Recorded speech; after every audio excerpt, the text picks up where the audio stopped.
वही हमारे अच्छे के लिए होता है। हमें अपनी मेहनत पर भरोसा रखना चाहिए और अपने मालिक पर विश्वास रखना चाहिए। कहते हैं कि जो ईश्वर को मंजूर होता है वह होकर रहता है।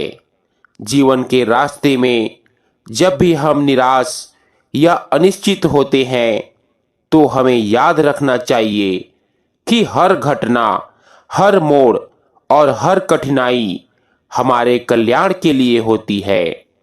परमात्मा की इच्छा में ही हमारी सच्ची राह छुपी होती है और जिस दिशा में वह हमें ले जाता है वह हमेशा हमारे लिए सर्वोत्तम होती है।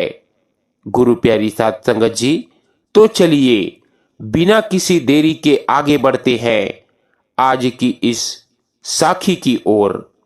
भारत के पश्चिमी हिस्से में बसे सुखपुरा गांव में कुछ ऐसा ही हुआ। कभी खुशहाली और हरियाली से भरा हुआ यह गांव अब सिर्फ नाम का सुखपुरा रह गया था। गांव के हालत इतने बिगड़ चुके थे कि वहां के लोग अब केवल अपने अस्तित्व के लिए संघर्ष कर रहे थे। इस गांव में बाबा जी रहते थे, जिनकी सफेद दाढ़ी, शांत स्वभाव और सुलझी हुई बातों ने उन्हें सबका प्रिय बना दिया था। वे अपने अनुभव और ज्ञान से लोगों का मार्गदर्शन करते थे। उनका मानना था कि जीवन की हर कठिनाई हमें बेहतर बनने का अवसर देती है। एक सुबह बाबा जी चौपाल पर बैठे थे। उनकी बहू सुनंदा चाय लेकर आई और परेशान होकर बोली, बाबा, भगवान भी हमारे साथ अन्याय कर रहे हैं। इतनी मेहनत करने के बाद भी हमारी फसल खराब हो जाती है। आखिर हम क्या गलत कर रहे हैं? बाबा ने मुस्कुराते हुए कहा, बेटी, भगवान कभी किसी के साथ अन्याय नहीं करते। कभी कभी जो हमें बुरा लगता है वही हमारे भले के लिए होता है। हमें अपनी मेहनत और विश्वास बनाए रखना चाहिए। सुनंदा ने उदासी से कहा, बाबा जी, आप हमेशा यही कहते हैं, लेकिन हमारी मेहनत का फल कब मिलेगा? हमारे बच्चे भूखे और अब तो हमारी जमीन भी साथ छोड़ रही है। बाबा ने गंभीरता से जवाब दिया, धैर्य रखना सीखो बेटी।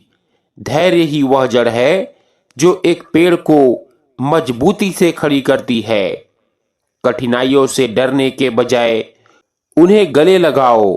कुछ दिनों बाद गांव में एक साधु महाराज का आगमन हुआ।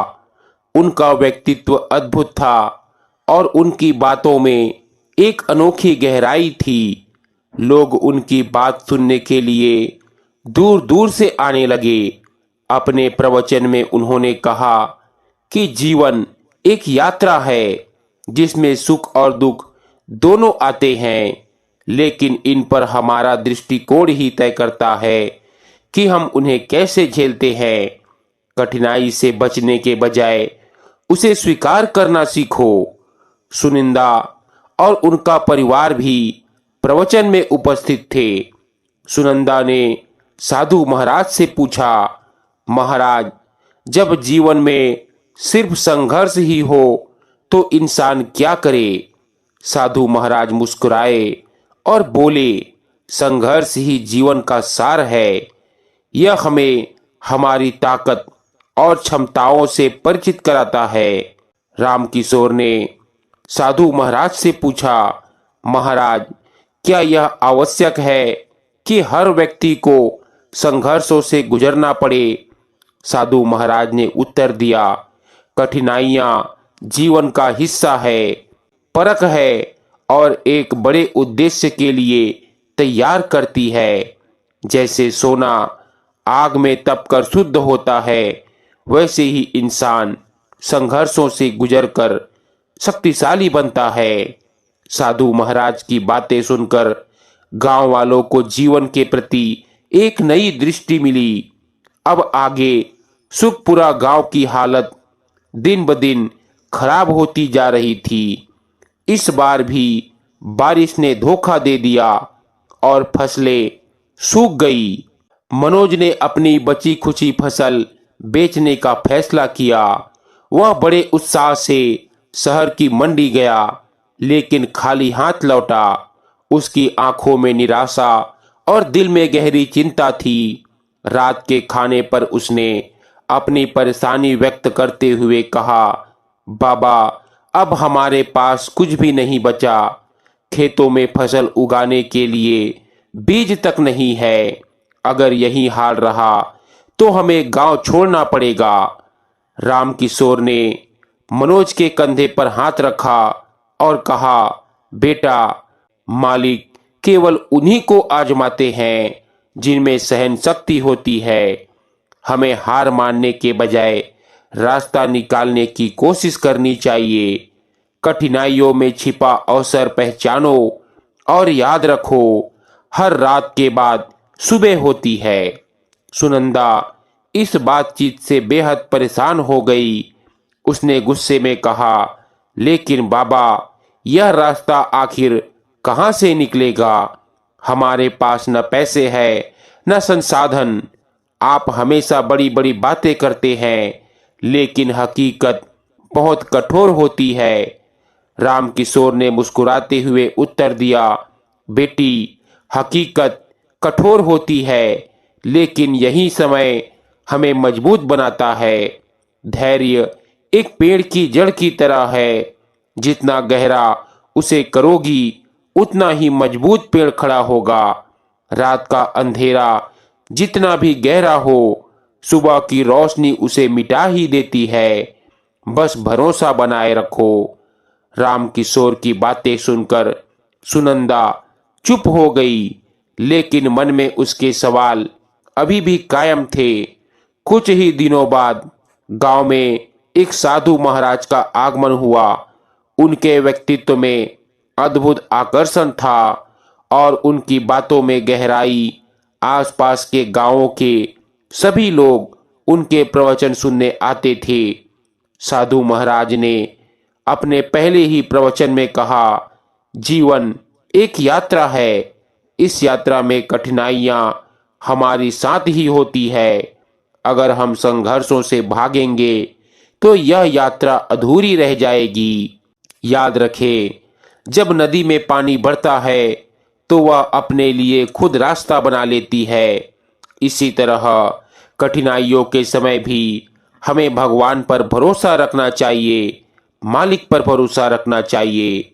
उनकी बातें सुनकर राम किशोर ने पूछा, महात्मा जी, लेकिन जब कठिनाई बहुत बड़ी हो जाए और इंसान उसे सहन करने में असमर्थ हो जाए, तब क्या करे? साधु महाराज मुस्कुराते हुए बोले, तब भी मालिक पर विश्वास रखो। कठिनाइयां हमारे भीतर छिपी ताकत को उजागर करती है। यह समय बीतेगा और एक नया सवेरा जरूर आएगा। रामकिशोर और उनका परिवार भी ध्यान मगन होकर सुन रहा था। प्रवचन के दौरान सुनंदा ने साहस जुटाकर पूछा, महात्मा जी, जब जीवन में केवल संघर्ष ही संघर्ष हो, तब इंसान क्या करे? साधु महाराज मुस्कुराए और बोले, बेटी, संघर्ष जीवन का हिस्सा है। यह हमें हमारी ताकत और कमजोरियों से परिचित कराता है। मैं तुम्हें एक राजा की कहानी सुनाता हूँ। साधु महाराज ने बताया कि एक दयालु और बुद्धिमान राजा अपनी प्रजा के लिए समर्पित था, लेकिन जीवन में आने वाले संघर्ष उसे परेशान करते थे। उसने मालिक से प्रार्थना की कि प्रभु कृपा करे और मेरे जीवन से सभी दुख दर्द दूर कर दे, मुझे केवल सुख का जीवन दे। मालिक ने उसकी प्रार्थना सुनकर वहां प्रकट हुआ और बोले, राजन, यदि यही तुम्हारी इच्छा है तो मैं तुम्हें ऐसा जीवन दूंगा, लेकिन याद रखना, इसके बाद तुम अपनी पुरानी जिंदगी में लौट नहीं सकोगे। राजा ने तुरंत सहमति दे दी। राजा को ऐसा जीवन मिला जहां कोई संघर्ष नहीं था। हर दिन सुख सुविधाओं से भरपूर था। शुरुआत में राजा ने नए जीवन का आनंद लिया, लेकिन समय बीतने के साथ उसे यह जीवन नीरस लगने लगा। उसने महसूस किया कि यह सरल जीवन उसे भीतर से खाली कर रहा है। राजा सोचने लगा, यह जीवन तो बेहद आरामदायक है, लेकिन इसमें कोई चुनौती और कोई उत्साह नहीं है। क्या यही सच्चा सुख है? वह बेचैन हो उठा और फिर से मालिक से प्रार्थना की, हे प्रभु, कृपया मुझे मेरी पुरानी जिंदगी में लौटा दे। मैं संघर्षों का सामना करूंगा, लेकिन यह नीरस जीवन अब मुझसे नहीं जिया जाता। मालिक प्रकट हुए और मुस्कुराते हुए बोले, राजन, यह जीवन तुम्हारी ही मांग पर दिया गया था। अब बताओ, तुमने इससे क्या सीखा? राजा ने सिर झुकाकर उत्तर दिया कि हे प्रभु, मैंने सीखा कि संघर्ष ही जीवन को अर्थपूर्ण बनाते हैं। सुख की असली कीमत तब समझ में आती है जब हम दुख और चुनौतियों का सामना करते हैं। बिना संघर्ष के जीवन बेजान और नीरस हो जाता है। साधु महाराज ने इस कथा के माध्यम से बताया कि जीवन के संघर्ष ही हमारी असली पूंजी है। यदि हम उन्हें स्वीकार करें और उनसे सीखें तो जीवन का हर पल अर्थपूर्ण और आनंदमय हो सकता है। साधु महाराज की कहानी सुनने के बाद गांव के लोगों के भीतर नई ऊर्जा जागृत हुई। रामकिशोर ने साधु महाराज से पूछा, महात्मा जी, अगर संघर्ष हमें मजबूत बनाते हैं तो क्या हर इंसान को कठिनाइयों का सामना करना ही पड़ता है? साधु महाराज मुस्कुराए और बोले, जीवन में कठिनाइयां हमारी परीक्षा लेती है। यह हमें बड़े अवसरों के लिए तैयार करती है। जैसे सोना आग में तपकर शुद्ध होता है, वैसे ही इंसान संघर्षों से निखरता है। उनकी इस बात ने लोगों में नई सोच और दृढ़ता पैदा की। लेकिन कुछ महीनों बाद प्रकृति ने एक और परीक्षा का आयोजन कर दिया। गांव में तेज हवाएं चलने लगी और आसमान में काले बादल घिर आए। लोग बारिश की उम्मीद कर रहे थे, परंतु इस बार बारिश ने बाढ़ का रूप ले लिया। नदी का जल स्तर इतना बढ़ गया कि कई घर पानी में डूबने लगे। पूरा गांव भयभीत हो उठा और लोग ऊंची जमीन की ओर पलायन करने लगे। रामकिशोर का परिवार भी अपनी झोपड़ी छोड़ने पर मजबूर हुआ। मनोज और रामकिशोर ने घर का सामान बचाने की हर संभव कोशिश की, लेकिन बाढ़ इतनी तेजी से बढ़ रही थी कि उनकी मेहनत विफल होती दिखी। सुनंदा ने घुटनों तक पानी में खड़े होकर रोते हुए कहा, बाबा, क्या हमारी मेहनत और विश्वास का कोई मतलब रह गया है क्या? मालिक हमारे साथ है। रामकिशोर ने उसका हाथ पकड़ते हुए कहा, बेटी, इस कठिन समय में भी मालिक हमें अकेला नहीं छोड़ते। हमें अपने साहस और धैर्य को बनाए रखना होगा। यह समय भी गुजर जाएगा। बाढ़ का कहर कई दिनों तक जारी रहा, लेकिन गांव के लोगों ने हार नहीं मानी। रामकिशोर ने सबको एकजुट किया और कहा, यह समय हमें एक परिवार की तरह साथ खड़े रहने का मौका दे रहा है। हमें एक दूसरे की मदद करनी होगी। उनकी बातों ने लोगों में हिम्मत भर दी। कुछ ही दिनों में मौसम ने करवट ली और पानी घटने लगा।